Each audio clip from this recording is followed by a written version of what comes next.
உங்களுக்குன்னு சில ஆசைகள் இருக்கும்ல, அந்த ஆசைகள் எல்லாம் நிறைவேறியிருக்கா மாஸ்டர்? ஆசைகளே இல்லை எனக்கு.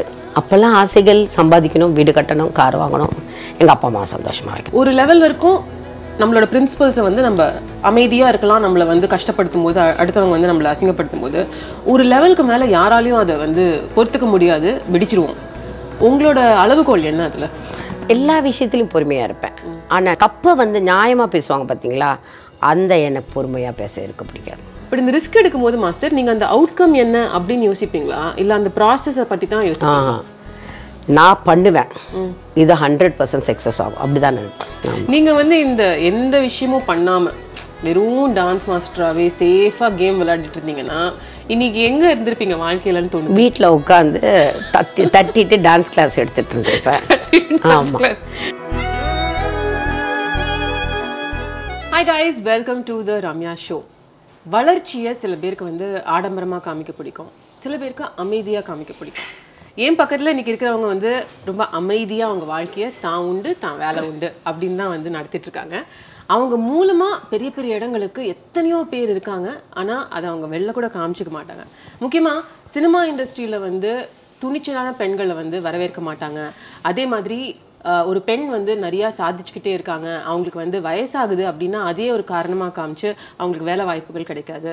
பட் இவங்க எப்படி தான் இதெல்லாம் செஞ்சிட்ருக்காங்க, ஆல்வேஸ் வேரிங் தட் ஸ்மைல், அதுதான் அந்த மிஸ்ட்ரி. எனக்கு இன்னைக்கு அவங்க கூட தான் நான் பேச போகிறேன். கலா மாஸ்டர், கங்க்ராச்சுலேஷன்ஸ், 40 years மாஸ்டர். அதாவது ஏன் உள்பட இந்த பாட்காஸ்ட்டை பார்த்துட்டு இருக்கிற நிறைய பேருக்கு வந்து உங்களோட அனுபவம் வந்து எங்க வயசு கூட இல்லை, முட்டி மோதி வந்தாச்சு. எப்படி இது சாத்தியம்னு நான் கேட்காத நாள் இல்லை. இப்போ வந்து 50 years ஆஃப் ரஜினி சார் அப்படின்னு சொல்லி செலிப்ரேட் பண்ணிட்டு இருக்காங்க, கமல் சார் அதை கம்ப்ளீட் பண்ணியிருக்காரு. 40 years, இதுக்கப்புறம் ஒரு தலைமுறை இந்த மாதிரி சினிமா இண்டஸ்ட்ரியில் உங்களோட ஃபீல்ட்ஸ்லாம் வந்து ரெஸ்பெக்டிவ் ஃபீல்ட்ஸில் ஒரு டான்ஸ் மாஸ்டரால் 40 வருஷம் தாக்கு பிடிக்க முடியுமா அப்படிங்கிறது இன்னைக்கான கட்டத்தில் ஒரு கேள்விக்குறியாகவே இருக்குது.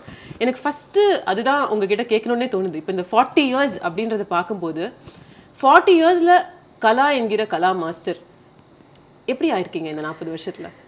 40 வருஷம் வந்து எனக்கு போனது தெரியல. ஏன்னா சின்ன வயசுலேருந்தே ஒரு டான்ஸ் மேலே இருக்கிற ஒரு பைத்தியம், அந்த பைத்தியத்துக்கு பின்னாடி போனனால எனக்கு வந்து அந்த பேக்ரவுண்டில் 40 வருஷம் போனது தெரியல.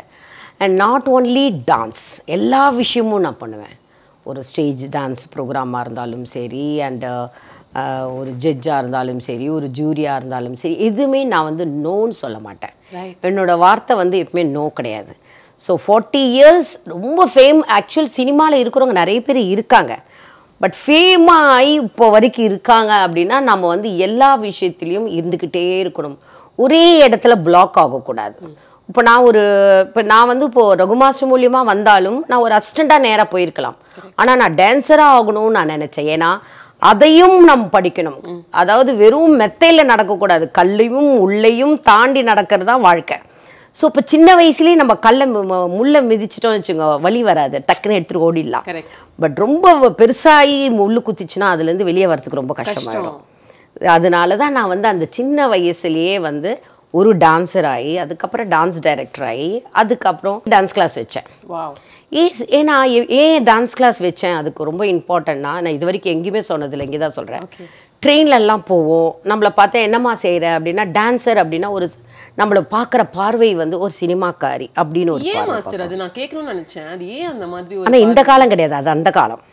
இந்த காலமும் இருக்குது, பட் அது இப்போ நம்ம ஃபேஸ் பண்ணுறதுக்கு நம்ம ரெடியாக இருக்கோம். ஆனால் அந்த காலத்தில் அது கிடையாது. ஒரு சின்ன பொண்ணு அப்போல்லாம் வந்து நம்மளுக்கு வந்து யாரும் கூட வரமாட்டாங்க, ஒரு பாய் அண்ட் கேர்ள் அசிஸ்டண்ட்டாக ட்ரெயினில் ஏறுவோம். சின்ன பொண்ணு எனக்குலாம் இப்போ 13-14 வயசு, நான் அசிஸ்டண்ட்டாக ட்ரெயினில் போவேன். மாஸ்டர்ஸ் எல்லாம் வந்து ஃப்ளைட்டில் போயிடுவாங்க, இல்லை காரில் போயிடுவாங்க. அப்படி இருக்கும்போது அந்த லேடிஸில் வந்து நீ சினிமாவா, என்னது இந்த குழந்தையில் அந்த சினிமான்னு சொல்லும்போது அந்த மனசை வந்து என்னை வந்து நிறைய குத்திடுச்சு. ஏன் சினிமா பற்றி தப்பாக சொல்கிறாங்க, சினிமா அது ஒரு அழகான ஒரு உலகம் தானே, கண்டிப்பாக அழகான ஒரு உலகத்தை பற்றி ஏன் அப்படி சொல்கிறாங்க, உள்ளே போய் நுழைஞ்சாதானே அது தெரியும்னு சொல்லும் போது அப்போ தான் வந்து ஓகே சினிமா டான்ஸை ஏன் இவ்வளோ தப்பாக பேசுகிறான்னு சொல்லிட்டு தான் நான் டான்ஸ் கிளாஸ் ஆரம்பித்தேன். ஐம் ஸோ ஹாப்பி மாஸ்டர் நீங்கள் இதெல்லாம் ஷேர் பண்ணுறது. ஏன்னா இந்த ஜென்ரேஷன் பாருங்க, அவங்களுக்கு டக்கு டக்குன்னு அவங்களுக்கு ரிசல்ட் வேணும், டக்கு டக்குன்னு சக்ஸஸ் ஆகணும். அப்படி வரக்கூடாது, வராது. நீங்கள் இவ்வளோ பேக் ஸ்டோரி எனக்கு சொல்கிறீங்கல்ல, அப்போ நான் திரையில பார்க்கறதோட மேஜிக் பின்னாடி எவ்வளோ பின்னணி இருக்குது, எவ்வளோ டேலண்ட் இருக்கணும், எவ்வளோ கஷ்டத்தை நீங்கள் வந்து உள்வாங்கி போட்டிருக்கீங்கிறது தெரியுது. இப்போல்லாம் டெக்னிக்கலாக என்னன்னா பண்ணலாம். ஆமாம், இப்போல்லாம் ஏ வந்துருச்சு, அது வந்துச்சு, இது வந்துச்சு, கிராஃபிக்ஸ் இருக்கு, அது இருக்கு, ஆலய மாத்திரம் என்னன்னா பண்ணலாம். ஆனால் அப்போ அப்படி கிடையாது, ஒரிஜினல் தான். நீங்களே ஆடி காமிக்கணும். ஆனா நான் இப்போ வரைக்கும் ஆடி காமிப்பேன். அப்படியா? கூட இருக்கிற அசிஸ்டன்ஸ் ஆட சொல்லிட்டு நீங்க பார்க்க அது என்னால முடியாது. என் அசிஸ்டன்ட் பக்கத்துல வச்சுப்பேன் தவிர ஆடிக்கிட்டு தான் இருப்பேன் நான். வாவ், என்னோட கேரக்டரே அது. இப்போ பார்த்தீங்கல்ல, இப்போ ஒரு ஆட்டம் ஓடிட்டு இருக்குல்ல, ஏன்னா எனக்கு அந்த டான்ஸுக்கு வயசுக்கு டான்ஸுக்கு சம்மந்தமே கிடையாது. நம்மளோட மைண்டு தான் வயசு, அதனால் நான் அதை பார்க்க மாட்டேன். ஸோ அதுலேருந்து தான் பாலச்சந்தர் சார் வந்து எப்பயுமே என்னை ரொம்ப பார்ப்பார். துருன்னு இருப்பேன். டமக்குன்னு கேமரா காடியில் ஒரு பேட்டரியில் போய் இப்படி உட்காந்துப்பேன். திடீர்னு ட்ராலி மேலே உட்காந்து, இது என்னது ரகு, இது ஒரு இடத்துல உட்காராதான்னு கேட்பார். அப்படி பார்த்து தான் என்னோட புது புது அர்த்தங்களில் போட்டு அழகன் அதுலேருந்து அவர் இறக்கிறதுக்கு முன்னாடி சீரியலில் ஒரு சாங் வரைக்கும் நான் பண்ணேன். நான் அவருக்காக வந்த ஒரு காலத்தில் அவர் வந்து நீ பிஸியாக இருக்கும்போது நான் அட்ஜஸ்ட் பண்ணுறது சொல்கிற காலம் வந்தது.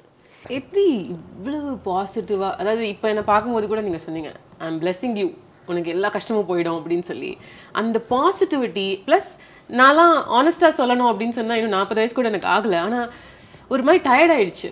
திருப்பி திருப்பி பண்ண வேலை, திருப்பி திருப்பி பார்க்குற மனிதர்கள், திருப்பி திருப்பி அடி வாங்கி வலி வந்து. ஆனால் நீங்கள், எனக்கு உங்கள் வயசுலாம் வேணாம், பட் 40 வருஷம் வந்து நீங்கள் எப்படி மாஸ்டர் 54 துருன்னு சின்ன பொண்ணு மாதிரி இது அது மாற்றி மாற்றி பண்ணுறீங்க? ஏன் தெரியுமா ரம்யா, நிறைய அடிபட்டாச்சு. சின்ன வயசில் அடிபட்டனால எனக்கு அது தெரியல. கோவம் தான் வரும் சின்ன வயசில். நம்மளுக்கெல்லாம் ரொம்ப ஷார்ட் டெம்பர். ஏன்னா திட்டானே என்னை யாரா சினிமாக்காரியா அப்படின்னு சொல்லும். என்னை வந்து எங்கள் அம்மா ஆட்டோவில் அனுப்ப மாட்டாங்க, எங்கேயாவது அனுப்ப மாட்டாங்க. பிருந்தா சொல்லுவா, ஐயோ இங்கே கூப்பிட்டு போகாத, சண்டை போட்டுருவா அப்படின்னு. எனக்கு வந்து ஏதாவது என்னை சினிமாக்காரின்னு சொன்னால் எனக்கு ரொம்ப அப்செட். இப்போ வராது. ஆமாம், ஏன்னா என்னுடைய தொழில் அது. என் தொழிலை பற்றி நீ சொல்கிறதுக்கு நீ யார்? அப்படிதான் நினைப்பேன். இப்போ அதை பற்றி நான் கவலைப்பட மாட்டேன். ஏன்னா இப்போ மீடியாக்கள் வந்துச்சு, என்னென்னா பேசுவாங்க. ஒன்னே ஒன்று சொன்ன, நம்ம மனசாட்சியை தவிர யாருக்குமே பயப்பட வேண்டாம். நான் ஏன் பிளஸ் பண்ணுறேன்னா, நான் கஷ்டப்பட்டுருக்கிறனால, எங்கள் குடும்பமும் கஷ்டப்பட்டு வந்து தமிழ்நாட்டில் நாங்கள் எங்கள் அப்பா அம்மா ஒரு ஈரோடில் இருந்து இங்கே வந்து நாங்கள் நிமிர்ந்து வாழ்கிறோம் அப்படின்னா, நாங்கள் உண்மையாக நேர்மையாக எங்கள் அம்மா 7 பொண்ணுங்களையும் நேர்மையாக எல்லாருக்கும் ஹெல்ப் பண்ணணுன்னு அம்மாவுடைய கேரக்டரையும் அப்பாவுடைய கேரக்டர் தான் எங்களுக்கு கற்றுக் கொடுத்தாங்க தவிர வெளியாட்களுடைய கேரக்டர் எங்களுக்கு கற்றுக் கொடுக்கல.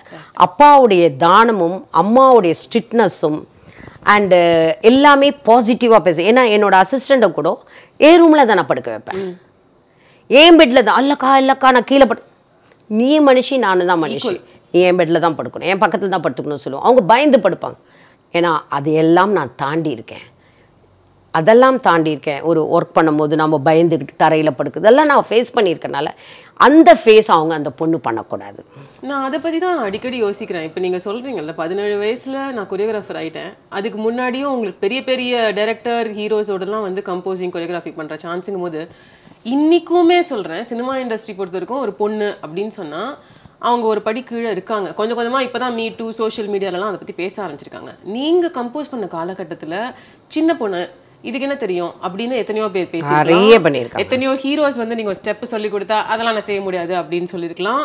இதெல்லாம் தாண்டி தாண்டி தாண்டி சர்வைவ், எப்படி அந்த ஃபேஸை சர்வைவ் பண்ணீங்க? சின்ன பொண்ணா எப்படி உங்களால் பண்ண முடிஞ்சது? நாங்கள் அங்கே என்ன பண்ணுவோம் தெரியுமா? ஆனால் அந்த டைமில் இருக்கிற ஹீரோஸ்லாம் அப்படி கிடையாது.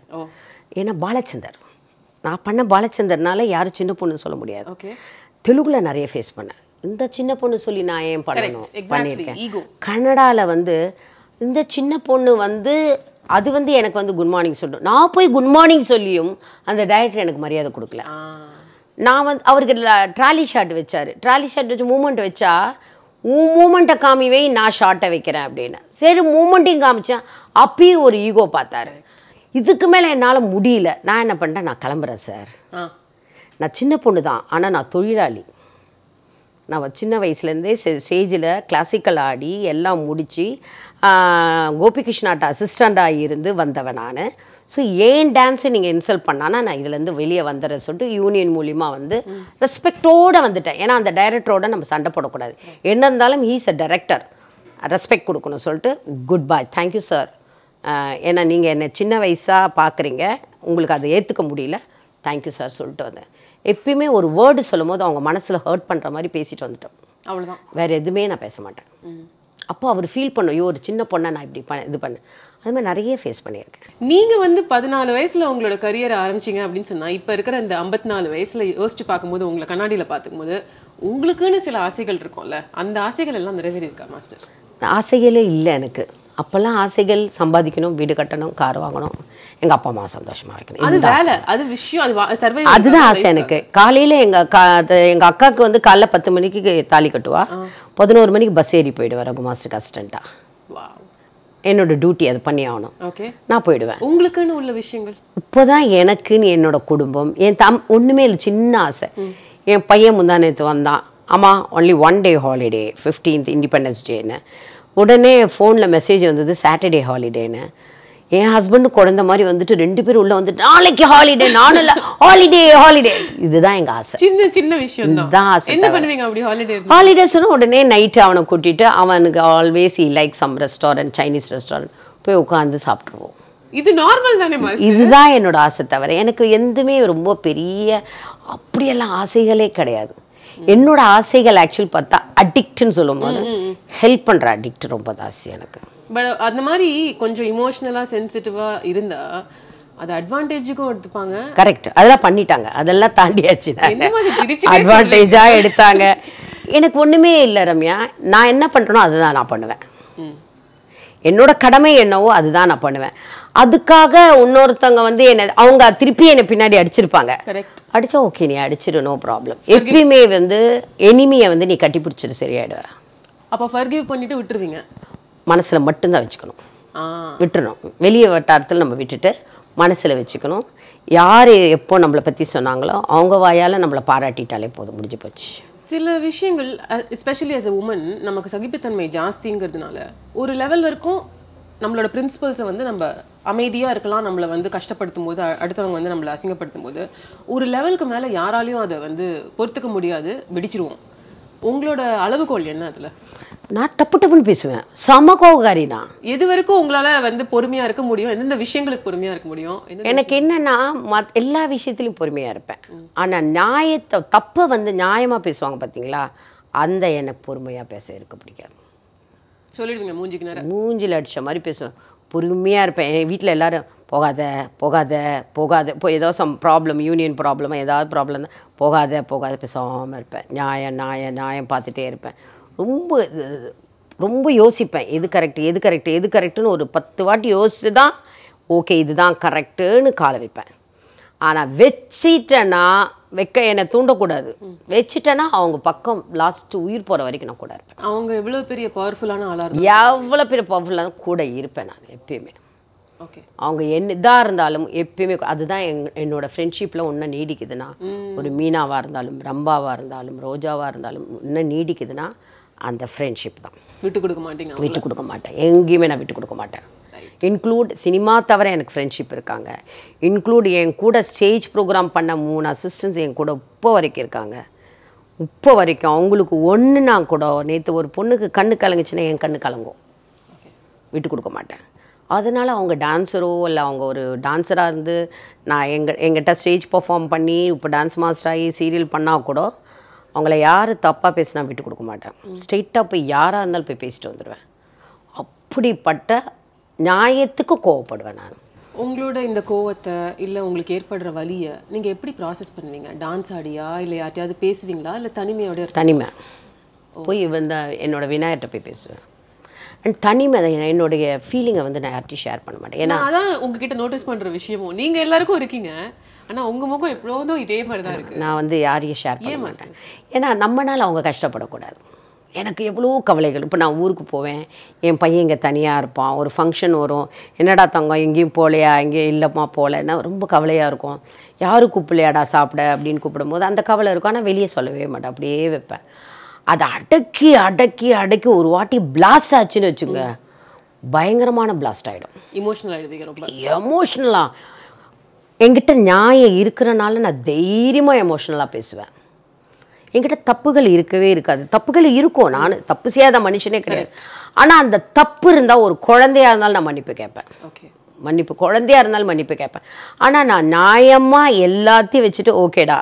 ஆனால் நான் தான் சொல்லுவேன், எனக்கு எது வந்தாலும் நான் சமாளிச்சுப்பேன்.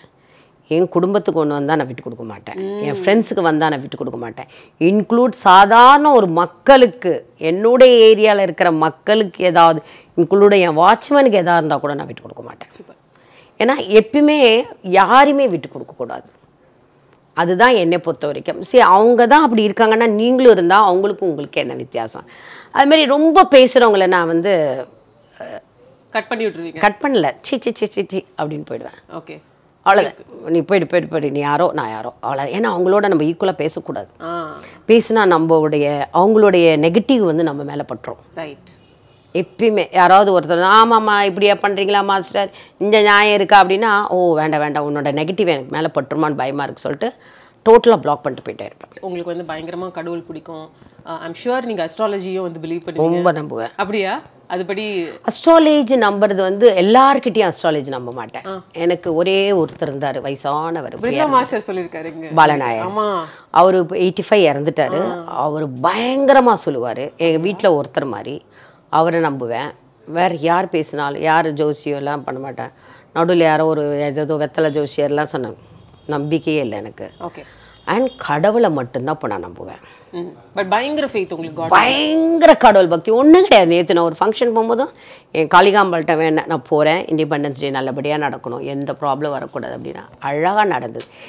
எப்பயுமே ரம்யா நம்ம பாசிட்டிவாக மனசார ப்ரே பண்ண, யூ பி சக்ஸஸ். மாஸ்டர், உங்களோட ஒரு ஸ்பெஷாலிட்டியும் நான் உங்களோட ஒர்க் பண்ணதுனால சொல்கிறேன், உங்களோட க்ரியேட்டிவிட்டி. அதாவது அஃப்கோர்ஸ் டான்ஸில் நீங்கள் காமிக்கிற க்ரியேட்டிவிட்டி வந்து நீங்கள் நேஷ்னல் அவார்டு வரைக்கும் வாங்கிட்டீங்க.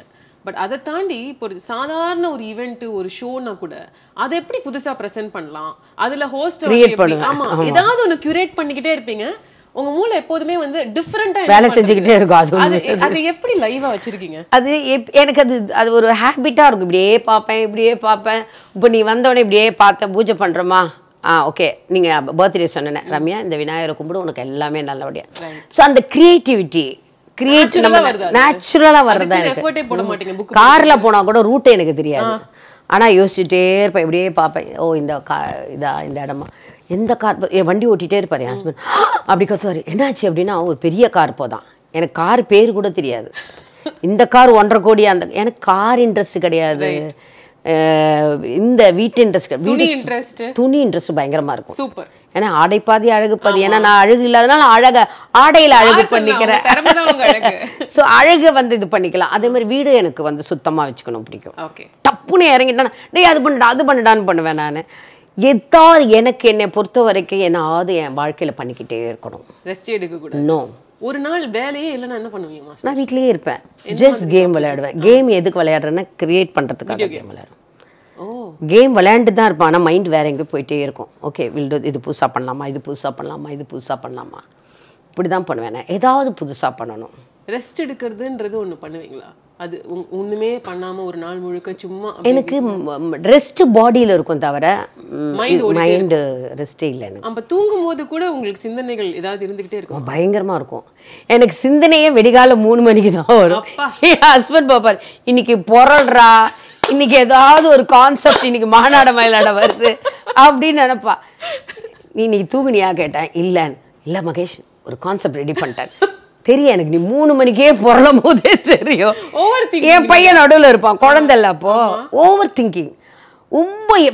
ஆர்ட் டைரக்டர்லாம் கலாமாஸ்ரீ கூப்பிடுறாங்கனாலே நடுங்கிட்டு வருவாங்க. ஐயோ இன்னைக்கு என்ன செட்டு கொடுக்க போறாங்களோ, இந்த இடத்துல என்ன செட்டு போட போறோனோ, அப்படிதான் பயந்து வருவாங்க. இந்த ஓவர் திங்கிங் எனக்கும் இருக்கிறதுனால கேட்குறேன்.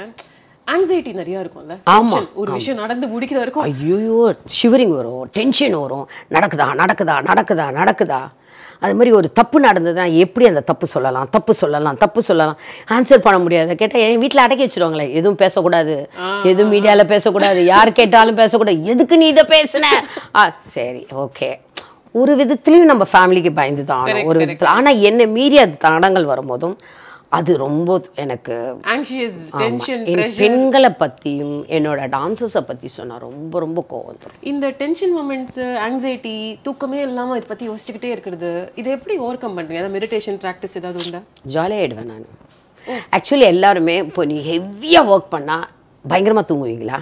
அதுக்கப்புறம் ஆமாம் ஆமாம் ஆக்சுவலி நான் தூங்க மாட்டேன். அதுக்கப்புறம் கூட தூங்க மாட்டீங்களா? அப்போ தான் நான் ரொம்ப முழிச்சிட்டு இருப்பேன். ஷோ முடிகிற வரைக்கும் தூக்கமே கிடையாது, ஜீரோவில் இருப்பேன். ஷோ முடிச்சதுக்கப்புறம் ரிலாக்ஸ்னா அப்படி ஒரு ரிலாக்ஸ். அது தூக்கம் வராது, தூக்கம் வராது எனக்கு. தூக்கம் வராது, வரவே வராது. அப்பா நான் முடிச்சுட்டு ஹாப்பி, இப்போ தூங்குடின்னு கேட்பாரு.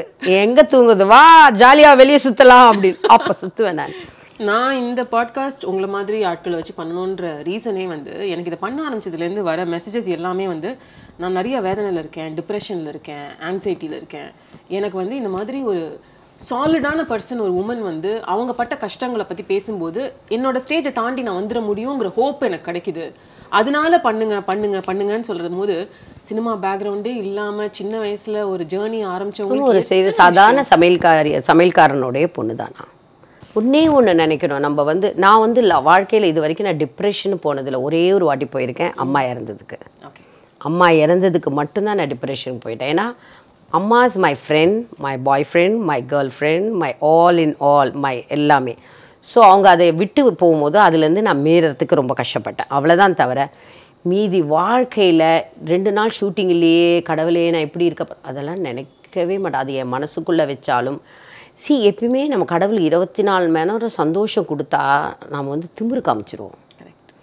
எப்பயுமே ஒன்று ஜனங்களுக்கு புரியணும், இன்றைக்கி நான் டிப்ரெஷனில் இருக்கேன்னா கடவுள் உனக்கு நாளைக்கு நல்ல வழி வந்துக்கிட்டு இருக்கு நீங்கள் நினச்சாலே போதும். போராட்டம் தான் வாழ்க்கையே. எல்லார் வீட்டுக்கு வீடு வாசப்படி மாதிரி எல்லாமே போராட்டம். அதை மீறி ஜெயிங்க. இவன் சொல்கிறான், பக்கத்து வீட்டுக்காரன் சொல்கிறான். பக்கத்து வீட்டுக்காரன் நம்மளுக்கு சாப்பாடு போடுறது கிடையாது. பக்கத்து வீட்டுக்காரன் வந்து நம்ம துக்கத்தை இது பண்ணுறது இல்லை. நான் சொல்லுவேன் ஹெல்த்தை பார்த்துக்கோ சொன்னேன். நான் அதை ஒரே வார்த்தை சொல்லுவேன், ஹெல்த்தை ஏன் பார்த்துக்க சொல்கிறேன்னா வலின்னு சொல்லும்போது நீ தான் அனுபவிப்ப. நாங்கள் வந்து பாவம் மட்டும்தான் எங்களால் சொல்ல முடியும்.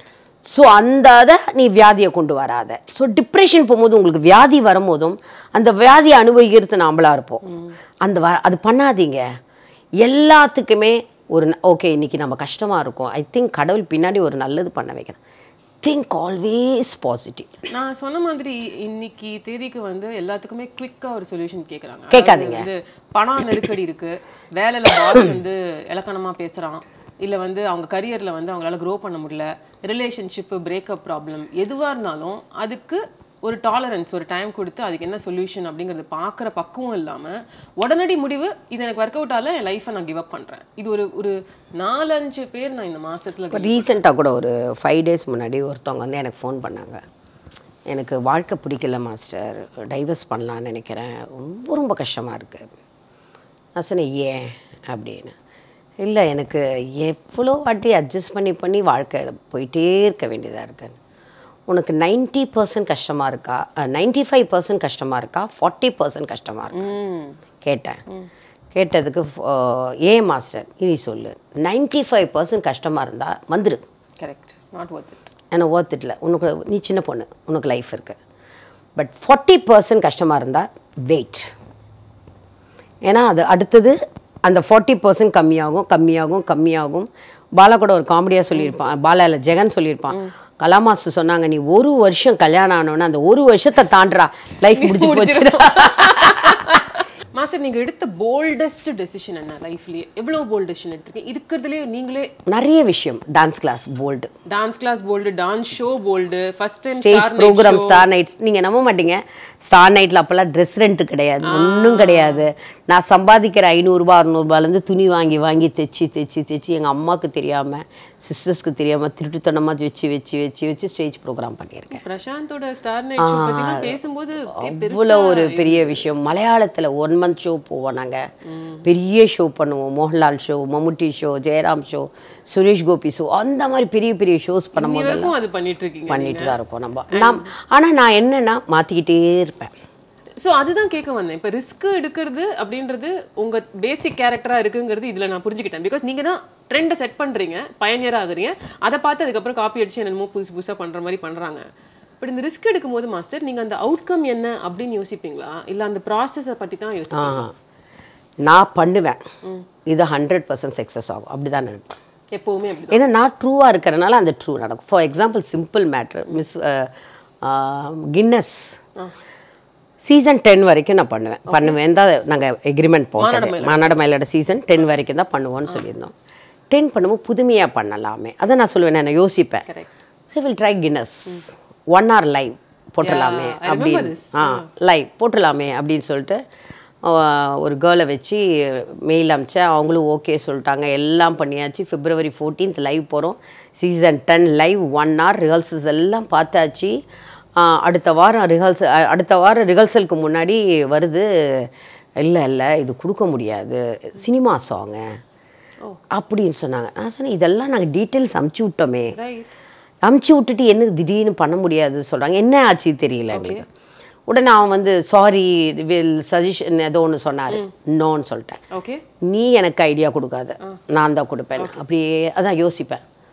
ஓகே என்ன பண்ணலாம்னா கரெக்டாக சீசன் 9 வந்து ஒரு பையன் வந்து 10/10 இல்லூஷன் ரூம் பண்ணியிருந்தான். ஓகே, என்கிட்ட ஒரு அசிஸ்டண்ட் ஆகிட்டு இருப்பான், தமிழ், ரொம்ப நல்லா வரைவான். டேய் நான் சொல்கிறத வரடா அப்படின்னு, என்னன்னு ஒரு ஹால் போடுறா அப்படின்னு, இந்த இடத்துல லைட்டு, இந்த இடத்துல ஒரு டோர், எல்லாத்துலேயும் ஏவிஎம் க்ளோஸு, ஒரே ஒரு கேமரா தான் இருக்கணும், இல்லூஷன்ஸ் அப்படின்னு. ஆர்ட் டைரக்டர் அப்படியே பெதான்னு முடிச்சுட்டு இருந்தார். என்னென்ன 1400 ஸ்கொயர் ஃபீட்டில் நீ பண்ணுறேன்னு. ஓ, எல்லோரும் அப்படியே ஒரு 10 நிமிஷம் பேசலை. என்னடா நான் தப்பாக சொல்லிட்டேன் நானா? அக்கா வாயில் சொல்லிடலாம்க்கா அப்படின்னு.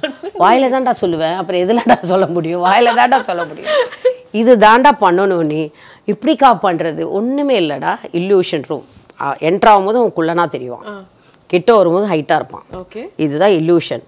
9ல் பண்ணால 10க்கு 10, அதை நீ அப்படியே 1500 இதை வந்து நான் மெயில் அனுப்பினேன். சரி, இது யாருக்குமே சொல்லக்கூடாது சொல்லி, இன்க்ளூட் என்னோட டான்சர்ஸ் கூட சொல்லலை. நாளைக்கு நடக்குதுன்னா அதுக்கு முன்னாடி தான் சொல்கிறேன் இது கின்னஸ்ன்னு. எல்லாம் முடிஞ்சு கேமராமேனுக்கு ஒன்றுமே புரியல. சரி, 7 டான்ஸ், நோ ஜட்ஜஸ், நான் மட்டும்தான் ஜட்ஜ். 45 minutes நான் ஸ்டாப். என் ஹஸ்பண்ட் வந்து லண்டன் பேசி லண்டனுக்கு அவங்களுக்கு டிக்கெட் போட்டாச்சு, அவங்க வந்து பார்க்குற மாதிரி. வெளியே சோஃபா போட்டாச்சு, கேமரா போட்டாச்சு, லண்டன்லேருந்து ஜூரி வந்து பார்க்குறாங்க. அதை வெடிக்காலையில் வரைக்கும் செட்டு நடந்துட்டுருக்கு.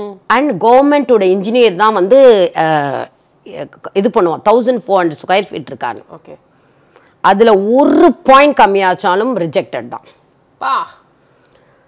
எனக்கு அப்போ 3 நாள் முன்னாடி சொன்னேன், எதுக்கு நான் கத்துறேன் தெரியுமாடா, இது கின்னஸ்க்காக தான்டா. நான் அக்கா நாங்கள்லாம் இருக்கோம்க்கா சொல்லிட்டு எல்லாரும் வேலை செஞ்சு விடிய எல்லாரையும் புழிஞ்சு எடுத்துட்டேன்.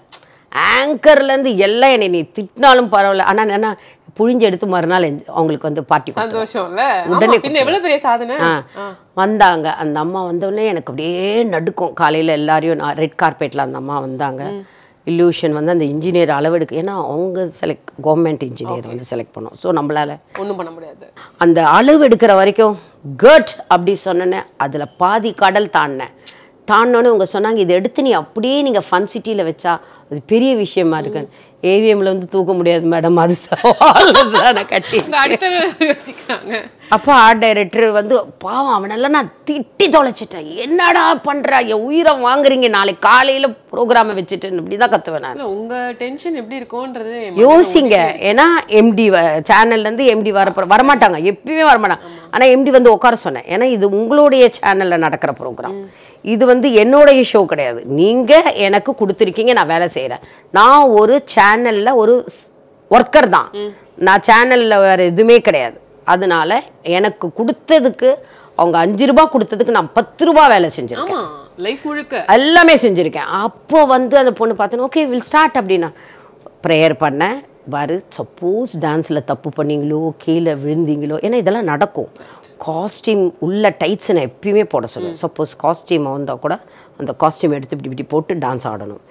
எல்லாத்தையும் சப்போஸ் கரண்ட்டு கட் ஆனாலும் எல்லா டார்ச் லைட்டும் ரெடி ஆகணும்.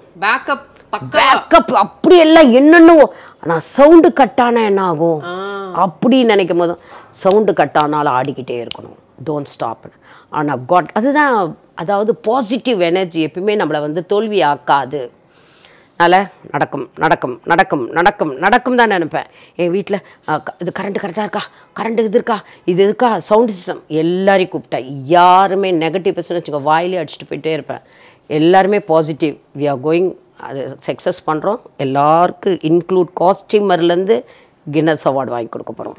யாருமே நெகட்டிவ் பேசாதீங்க, எனக்கு இந்த நெகட்டிவ் பேச பிடிக்காது, நெகட்டிவ் கேட்குறதும் பிடிக்காது சொல்லிட்டு போய் ஆல் த பெஸ்ட் சொல்லிட்டு அந்த அம்மாவோட போய் உட்காந்துருக்கேன். அதுக்குள்ளே எங்கள் எம்டி வந்துட்டா, என்னோட ஒரு சிஸ்டர் இருந்தா, நிர்மலானி கூட இருந்தால் நான் அப்படியே பார்க்குறேன். ஏன்னா ரொம்ப அவங்க பேசுகிற இங்கிலீஷ் எனக்கு சுத்தமாக புரியாது, நான் பேசுகிற இங்கிலீஷே எனக்கு புரியாது, அப்புறம் அவங்க பேசுகிற இங்கிலீஷ் எனக்கு இப்படியே பார்த்தேன். அந்த அம்மா வந்து ஃபஸ்ட்டு சாங்கை பார்த்தேன். நான் ஃபஸ்ட் சாங் முடிஞ்சு நான் ஓடணும், ஏன்னா நான் ஜட்ஜ் பண்ணேன். அங்கேயும் ஓடணும், இங்கேயும் குடு ஒத்த ரோடு அது சிம்பிள்தான். அந்த இடத்துல அவங்க வெளியே வரும்போது அவங்க அப்படி ஜம்ப் பண்ண நான் ஓடி போய் உள்ளே போயிட்டு எப்படி இருந்தது டான்ஸ், ஓ சூப்பராக இருந்தது, நல்லா இருந்து, இந்த கேரக்டர் நல்லா இருந்து, இந்த கேரக்டர் நல்லா இருந்து, அதையும் ஒழுங்கா பார்க்கணும் நீங்க. அதை போயிட்டு திருப்பி வந்து உட்காந்து yes madam second song going to start அப்படின்னு சொல்லுவேன்.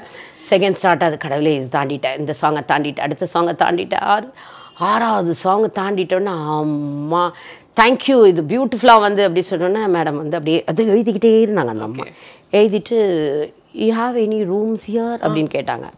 Caravan is there. நான் கேரவன்லாம் ரெடி பண்ணேன். கேரவனில் போனாங்க, ½ வெளியே வரல. என்ன யோசிச்சுட்டு இருப்பாங்களோ. ரூமை மூடிட்டேன். பக்கத்தில் ஒரு சேனல், இந்த பக்கத்தில் ஒரு சேனல், எல்லா சேனலுக்கும் தெரிஞ்சு போச்சு. எல்லாம் கும்பலாக அந்த வெளியே நின்றுட்டுருக்காங்க. நல்லா பண்ணிட்டோம், நான் கரெக்டாக பண்ணிட்டோம். 100% கிடைக்குதுன்னு இங்கே தான் சொல்கிறேன், இங்கேருந்து சொல்லலை. ஒரு பயந்து கடவுளே என்னை ஏமாத்திடாத, நான் உண்மையாக தான் வேலை செஞ்சுருக்கேன், நான் எந்த பொய் வேலையும் செய்யலை, நான் ட்ரூவாக உயிரை கொடுத்து வேலை செஞ்சுருக்கேன், உனக்கு எது தோணுதோ அதை பண்ணுன்னு. ½ கழிஞ்சு இப்படியே வந்தாங்க, இந்த ஒரு சீரியஸ் முகத்தை வச்சுட்டு. ஓகே த காஸ்டியூம் அப்படின்னு ஏதோ கொஸ்டின் கேட்டாங்க. எனக்கு செம்ம டென்ஷன் ஆகிட்டேன்.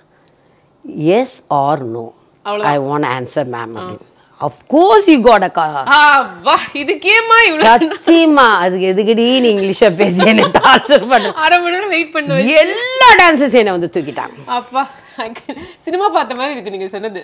அப்படியே தூக்கிட்டு இது பண்ண உடனே அப்பதான் நான் பிளாஸ்ட் ஆனேன்.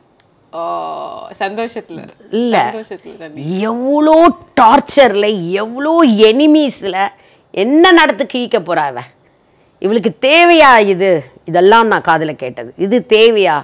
நெக்ஸ்ட் டே ஷோக்கு யாருமே எனக்கு விஷ் பண்ணலை. இதெல்லாம் எனக்கு அந்த மனசில் பயங்கர இதெல்லாம் தான் ஹர்ட்டிங் ரம்யா. எனக்கெல்லாம் அதனால தான் நிறைய பேர்கிட்ட நான் வந்து போகும்போதும் அவங்கள நான் பேசுவேன், ஆல் த பெஸ்ட், நீ நல்லா பண்ணணும், கான்ஃபிடெண்ட்டாக பண்ணு. ஏன்னா நான் எனக்கு சப்போர்ட் இல்லாத ஃபேஸை அவங்க இருக்கவும் கூடாதுன்னு நான் பேசுவேன் நான். பட் என்ன டிஆர்பி மாஸ்டர் அந்த 9 சீசனும் தக்க வச்சுக்கிட்டு நீங்கள் ஒரு பின்னக்கல் அந்த விஷயத்துலலாம் வந்து மாற்று கருத்தே கிடையாது. உங்களை மாதிரி நீங்கள் மட்டும்தான், திஸ் நோ அதர் கலா மாஸ்டருங்கிறது வந்து எவ்வளோ பிலீவ் பண்ணி அதுதான் ரம்யா நான் சொன்னேன். இப்போது ஆக்சுவலி ரொம்ப நாள் கழிஞ்சு இந்த மாதிரி ஒரு எமோஷ்னல் இன்டர்வியூ பேசுகிறேன். அதெல்லாமே என் மதர், எங்கள் அம்மா கொடுத்த ஒரு தைரியம். யாருமே எனக்கு அந்த தைரியம் கொடுக்கல. எங்கள் அம்மா புஷ் நீ என்ன நினைக்கிறியோ. நான் ரொம்ப கருப்பாக அசிங்கமாக தான் இருப்பேன். நான் டான்ஸஸ் ஆடும்போது கூட என்னை பேக்கில் தான் நிற்க வச்சாங்க, என்னை முன்னாடி. ஆனால் அந்த கருப்புக்கு வந்து இது கிடையாது, தொழிலுக்கு தான் அது. அதனால தான் நான் வந்து எப்பயுமே சாண்டி எல்லாம் வந்து நான் புஷ் பண்ணுறதே. எங்கேயோ மாஸ்டர் எனக்கு நீங்கள் சொல்கிறதெல்லாம் கேட்கும்போது ஒரு மனசுக்குள்ளே ஓடிட்டே இருக்கிற விஷயம், சில பேர் வந்து அவங்களுக்குன்னு எழுதப்பட்ட வாழ்க்கையை அப்படியே வாழ்ந்துருவாங்க. நீங்கள் வந்து you keep rewriting your story. இதுதான் என் வாழ்க்கை, பட் நான் அந்த முடிவுகளை மாற்றி என்னோட வாழ்க்கை எழுதிப்பேன். அது உண்மைதானே? எனக்கு நான் எழுதி மாற்றிப்பேன்.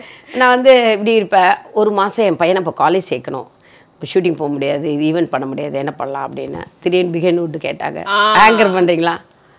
பண்ணா போதும். ஆனா அது வருது பாருங்க உங்களுக்கு, அந்த வார்த்தை கரெக்டா வந்தா போதும். நான் சொன்னேன் வரேன், ஆனா இதுதான் என்னோட கண்டிஷன்ஸ் எப்பயுமே நான் போடுவேன் ரம்யா.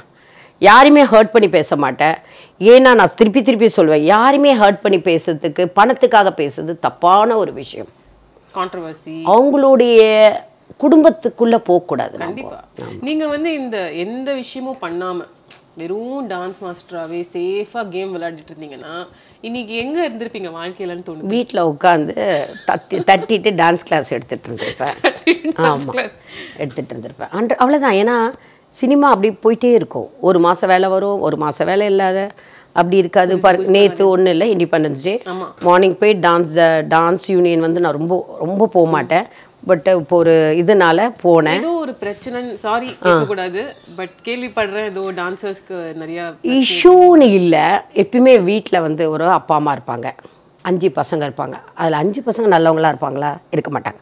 3 பேர் நல்லவா இருப்பான், 2 பேர் கெட்டவங்களா இருப்பாங்க.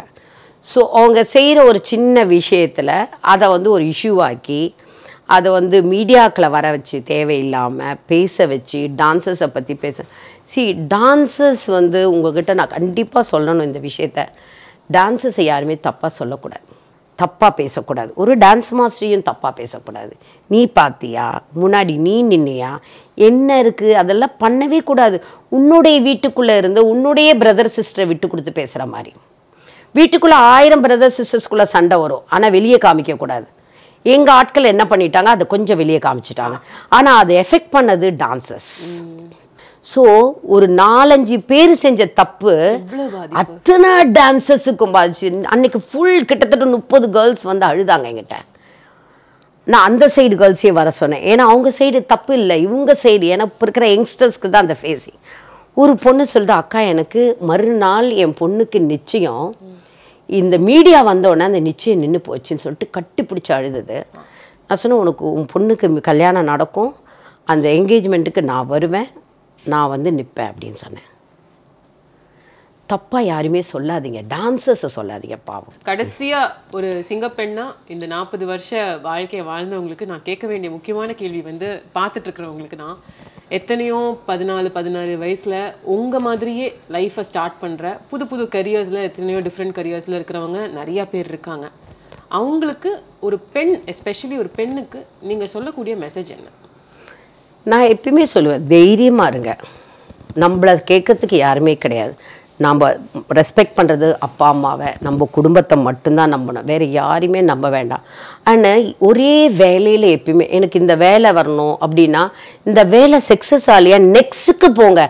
அதுலேயே போய் நீங்கள் நிற்கும் போதும் தான் எனக்கு சரியாக வரல, நான் ஒரு பிஸ்னஸ் பண்ணேன் தோல்வி ஆகிடுச்சுன்னா நெக்ஸ்ட் பிஸ்னஸ்க்கு போங்க, இல்லைன்னா அதுக்கு போங்க. இருக்கே இருக்கு 2 கை கால், கையை வச்சு வீட்லேயே உட்காந்து நீங்கள் தெரிஞ்ச விஷயத்த சமையல் வச்சு கூட நீங்கள் பிழைக்கலாம், மாவு வச்சு கூட பிழைக்கலாம். இப்போ நான் என்னைக்கு இன்ஸ்டாகிராம் இருக்குது, யூடியூப் இருக்குது, யூடியூப் வச்சு உங்கள் பெருமையை பற்றி பேசலாம். இப்போ என்ன கேட்டிங்கன்னா இருக்கே இருக்கு, தட்டி சம்பாதிப்பேன், தையாத்தை போட்டு நான் சம்பாதிச்சேன். சிம்பிள் மேட்ரு தான். ஸோ ஐயோ உலகம் வந்து ரொம்ப பெருசு, நிறைய வேலைகள் இருக்குது, நிறைய இருக்குது. நீங்கள் அதை யோசிங்க. ஐயோ இல்லை நான் இதில் தான் வரணும்னு நம்ம ஒத்த காலில் நிற்கவே கூடாது. இப்போ நான் சொன்ன மாதிரி, எங்கள் வீட்டில் சொன்ன மாதிரி, டான்ஸ் இருக்கிறத விட்டுட்டு எதுக்கு டான்ஸ் கிளாஸ் எடுக்கிற அப்படின்னா, சும்மா எடுக்கிறேன் அவ்வளோதான். எங்கேயோ இப்போ அந்த சும்மா என்னாச்சு, பேசாச்சு. ப்ரோக்ராம் எதுக்கு எடுக்கிறேன், சும்மா எடுக்கிறேன். ஏன்னா டான்ஸ் மாஸ்டர் வேலை கிடைக்கிறது கஷ்டம். அந்த சும்மா இப்போ எவ்வளோ ஃபேமஸ் ஆகி போச்சு. எதுக்கு ஜட்ஜாக போனேன், சும்மா போகிறேன். என்ன டெலிவரி ஆச்சு, 6 மாதம் வேலை செய்யலை. அந்த சும்மா இப்போ அந்த மாநாட மயிலாட எப்படி சக்ஸஸ் ஆச்சு? இதுதான் நான் கேர்ள்ஸ் கிட்ட சொல்கிறது. பிரேவாக இருங்க, தைரியமாக இருங்க, எல்லாத்தையுமே ஃபேஸ் பண்ணுங்கள். ஒருத்தன் நம்மளை பற்றி தப்பாக சொல்கிறேன்னா கவலையே படாதீங்க. நீங்கள் பயப்படுறது ஒன்லி கடவுளுக்கு, அப்பா அம்மாவுக்கு, ஃபேமிலிக்கு மட்டும்தான். உடனே அவன் கெட்டவன் சொன்னால் நம்ம கெட்டவங்களாக ஆகவே மாட்டோம். ஃபர்ஸ்ட் ஆஃப் ஆல் உங்கள் மனசாட்சிக்கு நீங்கள் ஒரு குழந்தை நாம் தப்பு பண்ணிட்டானா அது குழந்தையாக இருந்தாலும் காலில் மன்னிப்பு கேட்கறதுல நான் தைரியமாக இருப்பேன். அது மாதிரி குழந்தைக்கிட்ட நல்ல விஷயமா இருந்தாலும் நான் அட்மையர் பண்ணுவேன். இப்போ நான் சொன்ன பற்றியா, என் பையன் நேற்று வந்தான், டேய் 2 படம் கேட்குறாங்கடா, ஆக்ட் பண்ணலாமான்னு, டூமா அப்படின்னு சொன்னேன். டேய் நிறைய படம் கேன்சல் பண்ணிட்டேன்டா, படமே இன்ட்ரெஸ்ட் இல்லைடா, ஆனால் இது வந்து கொஞ்சம் ஒரு ரெக்கமெண்டேஷனில் வருதுடா. அம்மா whatever you like you do. அப்போ எனக்கு தோணியது என் அம்மாவுடைய ரூபம். எனக்கு அதே மாதிரி என்னோட ஹஸ்பண்ட் எடுங்க, நோன்னு சொல்லவே மாட்டார், இன்டர்ஃபியர் ஆக மாட்டார். நாளைக்கு நான் ஃப்ளாகுக்கு போகிறேன், நாளைக்கு ஃப்ளாக் போகிறேன் சொல்லவே மாட்டேன் அவர்கிட்ட. நாளைக்கு நான் போகலாமா, யூனியன் இவ்வளோ இஷ்யூ போயிருக்கு போகலாமா அப்படிலாம் கேட்டால் கேட்கவே மாட்டேன். நாளைக்கு நான் ஃப்ளாக் போகிறேன் மகேஷ், ஓகே எதில் போகிறேன். ஆனால் அவர் வந்து அப்பவும் அவர் என்னோட தான் வருவார். உங்கள் கூட எந்த ஷூ, இப்போ நான் வந்து இப்போ பிஹேனோடு போனாலும் உள்ளே வரமாட்டார் தவிர என்னை ட்ராப் பண்ணி அங்கே தான் உட்காந்து என்னை பிக்கப் பண்ணுவார். யார் இருக்கா அந்த உலகத்தில்? இப்போ இருக்கிற புருஷன் பொண்டாட்டி ஈகோ, நீ என்ன இப்படி நானா இப்படின்னு இருக்கிற இடத்துல யார் இருக்கா இந்த காலத்தில்? ஐ விஷ் அப்படி இருந்தா எந்த மேரேஜும் பிரேக்கப் ஆகாது. விட்டு கொடுங்க உங்கள் ஹஸ்பண்டுக்குள்ளே. அதான் நான் சொல்கிறேனே, 95% வாழ்க்கை வாழ முடியலைன்னா போயிடுங்க. ஏன்னா உங்களால் முடியாது, உங்களுக்கு இன்னும் ஒரு ஃப்யூச்சர் இருக்குது. பட் 40% தான் கஷ்டம்னா யூ கேன் அட்ஜஸ்ட். அதே மாதிரி ஒரு ஹஸ்பண்டாக இருந்தாலும் ஒய்ஃபாக இருந்தாலும் விட்டு கொடுத்துட்டா போயிடும். 2 பேரும் சண்டை போட்டால் அந்த சண்டை பெரிய பூமாகி பெரிய உலக போகிற மாதிரி ஆகிடும். அதாவது கோவம் வந்துச்சுன்னா 10 நிமிஷம் நீ பேசாத, நீ 10 நிமிஷம் நீ பேசாத, போயிட்டே ஆட்டோமேட்டிக்காக பேச வேண்டிய சூழ்நிலை வரும். பேசிட்டு முடிஞ்சிடும். நான் எல்லாத்தையும் வருது டமால்னு பேசிட்டு போயிட்டே இருப்பேன். நீங்க வந்து ஒரு பொம்மை மாதிரி, வெளியில பாக்குற ஒரு முகம் இருக்கு, உள்ளுக்குள்ள இருக்கிற ஒரு முகம் இருக்கு. அண்ட் இந்த 1 மணி நேரத்துக்கு மேல நம்ம பேசுனதுல நான் கண்டுபிடிச்ச விஷயம், நீங்க அடுத்து புக் எழுதணும். எனக்கு படிக்கவும் தெரியாது, புக்கு எழுது. இல்ல உங்க வாழ்க்கையோட வேவ் ஒரு ஆர்க். இல்ல என்னை வச்சு ஆக்சுவலி பயோ பண்ணலான்னு பிளான் பண்ணாங்க.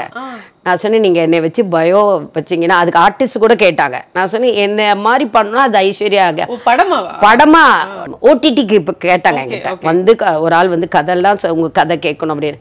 என் கதை வேணாப்பா, வச்ச பட்ஜெட் எகுரும். ஏன்னா குரூப் டான்ஸ், ஷூட்டிங், ஆர்டிஸ்ட் இதெல்லாம் வச்சு பல கஷ்டங்கள் எல்லாம் காமிச்சா எல்லாமே உங்க ஸ்டோரி எல்லாமே கிரேட் டேக்அவேஸ், ஸ்ட்ராங். நீங்க இன்னைக்கு சொன்னது எல்லாம் ஏதோ பஞ்ச் டயலாக்ஸ் மாதிரி இருக்கு. உள்ளுக்குள்ள போய் உட்காந்து நாளைக்கு எங்கேயோ அது ஒருத்தங்களுக்கு ஞாபகப்படுது. 100%. இந்த 40 50 ஆகி 50 75 ஆகி 75லயும் நான் இந்த மாதிரி உங்ககிட்ட பேசணும். நம்ம 75 வயசாகி என்னம்மா அப்படின்னு ஆயிடுவேன். உன்னை இருக்கிற வரைக்கும் நல்லது பண்ணுங்க, அவ்வளோதான் நான் சொல்லுவேன். இருக்கிற வரைக்கும் நல்லது பண்ணுங்க, 4 பேருக்கு பண்ணுங்க, யாரையுமே ஹர்ட் பண்ணாதீங்க, யாரையுமே தப்பாக பேசாதீங்க, நெகட்டிவாக பேசாதீங்க. ஏன்னா நம்மக்கிட்டேயே நிறைய நெகட்டிவ் இருக்குது. So don't talk. அதே மாதிரி ஒரே இந்த வேலை கிடைக்கலையா நெக்ஸ்ட்டு போங்க. அந்த ஒரு அடி அடிக்கிறோம், ஒரு மாங்காய் விழாது, ஆனால் அடிச்சுக்கிட்டே இருக்கும், கண்டிப்பாக ஒரு மாங்காய் விழும். அதே தான் வாழ்க்கை. பியூட்டிஃபுல்லாக சொல்லிட்டீங்க master. Survival of the best அப்படின்னா அதுக்கான டேர்ம் நீங்கள் தான். எது வந்தாலும் நான் பார்த்துக்கிறேன் அப்படின்னு சொல்கிற ஒரு போல்டு ஆட்டிடியூட். அந்த மாதிரி பெண்கள் நீங்கள் இருந்ததுனால தான் எங்களை மாதிரி அடுத்த தலைமுறையும் உங்களை பார்த்து எவ்வளோ பிரச்சனைகள். என்னோட டேலண்ட் நிறைய பேர் இருக்காங்க. பட் இப்போ நான் வந்து பண்ணியிருக்கேன்னா, நான் வந்து இப்போ நம்ம கோல்டன் ஸ்பூனில் வளர்ந்து பண்ணியிருந்தா டிஃப்ரெண்ட். ஆனால் நான் வந்து சாதாரண ஒரு அடித்தளத்துலேருந்து வந்து இந்த இடத்துல இத்தனை பெண்களோட இருந்ததுன்னா அது credit goes to my parents. அவங்க செஞ்ச புண்ணியங்கள், அவங்க செஞ்ச புண்ணியத்தில் எனக்கு கிடைச்ச வாழ்க்கை, எனக்கு கிடைச்ச கணவர், எனக்கு கிடைச்ச குழந்தை, இதெல்லாம் அப்பா அம்மா செஞ்ச புண்ணியத்தில் கிடைச்சது. இன்னைக்கு நான் நல்லது பண்ணால் என் குழந்தைக்கு நல்லது நடக்கும். என் குழந்தைகிட்ட நான் எப்பயுமே வந்து எல்லாரும் வந்து நிறைய மறைப்பாங்க, குழந்தைங்கிட்ட மறைக்கக்கூடாது. என் பையனை உட்கார வைப்பேன், அம்மா இவ்வளோ கஷ்டப்பட்டேன் தெரியுமா, அம்மா இவ்வளோ, ஏன் உன் கஷ்டத்தை சொல்லுவேன்னு கேட்பாங்க. சொல்லணும். அந்த குழந்தைகிட்ட ரொம்ப அப்படியே பாஷாக பண்ணாத, இந்த காருக்கு ஆசைப்படாத, நீ வந்து பெரிய BMW ஆசைப்படாத, மாருதிக்கு ஆசைப்படு.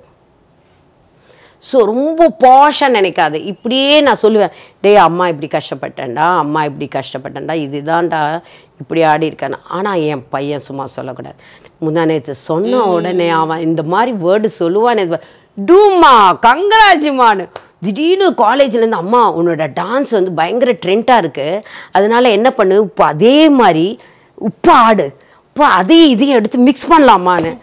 அதுக்கு பதிலாக இப்போ நான் ரீசெண்டாக இவிழ்ந்து போயிருந்தேன், சிங்கர் சின்மை பார்த்தேன், ஸ்டேஜில் கலக்கிட்டீங்களே நீங்கள். ஏன்னா அந்த பெண்ணுக்கு அந்த இடத்துல நான் வந்து சப்போர்ட் பண்ணேன். Beautiful master. அதாவது மேலும் மேலும் அடுத்தடுத்து என்னென்ன பண்ணலாங்கிற அந்த ரேஸ்க்குள்ளே நீங்கள் போய்கிட்டே இருக்கீங்க. அதை பார்த்து நாங்கள் வந்து நிறைய எடுத்துக்காட்டுகள் எடுத்துக்கிறோம் எங்கள் லைஃபுக்கு. Thank you. Beautiful doing this with you. Thank you so much. Thank you.